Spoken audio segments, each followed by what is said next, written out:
Hello students, I Aarti ma'am welcome you all to yet another session of English worksheet number 3 dated 21st September 2020. बच्चों today's worksheet जो है वो आपकी 3 questions जो chapter है उसके ऊपर बेस्ड है. क्वेश्चन नंबर 1, 2, 3, 4 आपके 4 क्वेश्चंस आए हैं यहाँ पर. ठीक है. अब इसमें जो ये क्लाउड्स बने हुए हैं इसमें किंग ने जो क्वेश्चन पूछे थे 3 जो कि आपके यहाँ पे साइड में भी क्वेश्चन नंबर 3 में भी लिखे हुए हैं उनको ही हमने लिखना है. लेकिन क्वेश्चन नंबर 1 को करने से पहले हम क्वेश्चन नंबर 3 को करेंगे बिकॉज उससे हमारा आंसर फर्स्ट का लिखना ईजी हो जाएगा. So let us do the question number 3 first. बेटा आप देखो क्वेश्चन नंबर 3 में ये लिखा है व्हाट और हु. हमें इसमें से WH फैमिली से चूज़ करना है. या तो हम व्हाट चूज़ करेंगे या हु. अब हमें पता है हु जो है वो पर्सन के लिए लगता है और व्हाट जो है थिंग के लिए या एनिमल के लिए या किसी क्वेश्चन के लिए. क्या व्हाट का मतलब होता है क्या और हु का मतलब होता है कौन. ठीक है.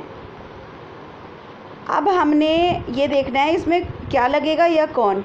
यहाँ लिखा है dash was the right time for every action. आपको लिखना है क्या राइट टाइम है हर एक्शन को करने का. तो इसका मतलब यहाँ पे क्या आएगा व्हाट. अब नेक्स्ट देखो यहाँ पे क्या लिखा है who when oblique when dash were the most necessary people. अब हमें ये बताया ना कौन नेसेसरी पीपल है. नेसेसरी का मतलब क्या होता है ज़रूरी. कौन है ऐसे पीपल जो ज़रूरी हैं. तो यहाँ पे आएगा हु. ठीक है. फिर है व्हाट और who was the most important thing to do. अब थिंक का है यानी कि हु तो आ नहीं सकता इसमें क्या आ सकता है व्हाट क्योंकि वो जो है आपका आंसर होगा क्योंकि ये एक नॉन लिविंग थिंग की बात हो रही है और हम पूछ रहे हैं क्या चीज़ ऐसी है जो कि बहुत इम्पॉर्टेंट है. तो इसका मतलब हमारा इसका आंसर हो जाएगा. देखो मैं लिख रही हूँ बच्चों. यहाँ पे हम लिखेंगे what was the right time for every action और यहाँ पे सेकंड में आएगा who were the most necessary people और लास्ट में आएगा what was the most important thing to do. ठीक है. अब यहाँ पे यही चीज़ हमने ऊपर लिखनी है. यहाँ पे मैं यहाँ भर देती हूँ. यहाँ पे लिखना है एक सेकेंड मैं यहाँ लिख देती हूँ. यहाँ पे आएगा व्हाट.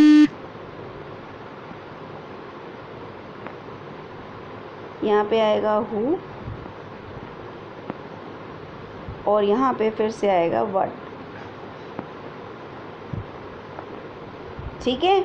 अब बच्चों ये देखो ये क्वेश्चन एज इट इज़ ये पूरा क्वेश्चन व्हाट वाला करके पूरा आपने यहाँ पे क्लाउड में लिखना है फर्स्ट में. फिर ये सेकंड क्वेश्चन जो है ये उतार के आपने क्लाउड 2 में लिखना है और ये जो है ये आपने क्लाउड 3 में लिखना है. ठीक है. ये वाले क्वेश्चंस उतारने हैं आपने. ये आपका आंसर फर्स्ट का होगा यानी कि आपने फर्स्ट में लिखना है. क्वेश्चन नंबर फर्स्ट में आएगा आपका ये वाली चीज़ जो कि आएगी what was the right time. मैं इसमें शॉर्ट फॉर्म में लिख रही हूँ right time for every action.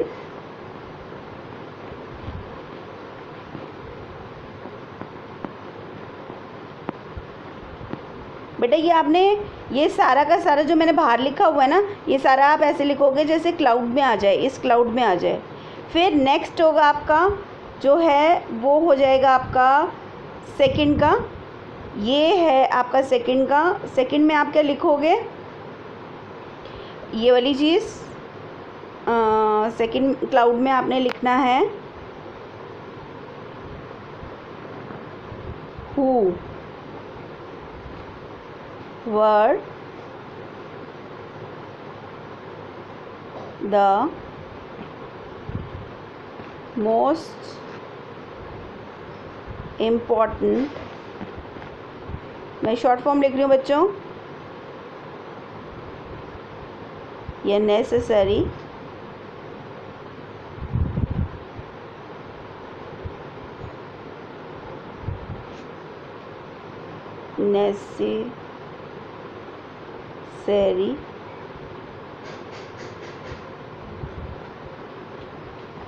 People.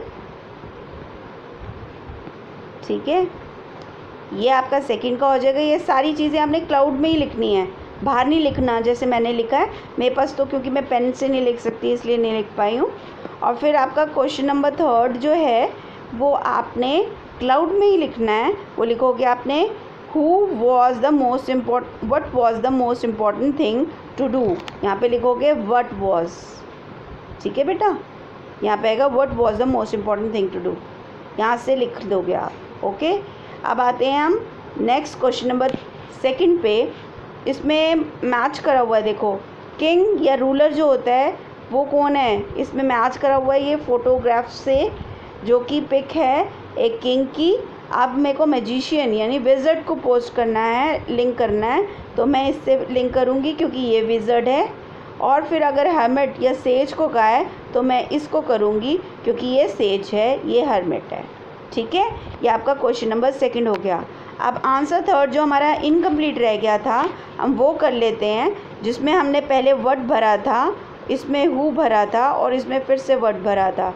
अब हमें क्या करना है, इस बॉक्स में से आंसर्स इसके लिखने हैं। What was the right time, तो हम ये कहेंगे, ये वाला आंसर आ जाएगा इसमें, follow the time table strictly. Answer was given by other learning man. उन्होंने क्या कहा था, follow the time table strictly. ये आपका आंसर 1 हो जाएगा।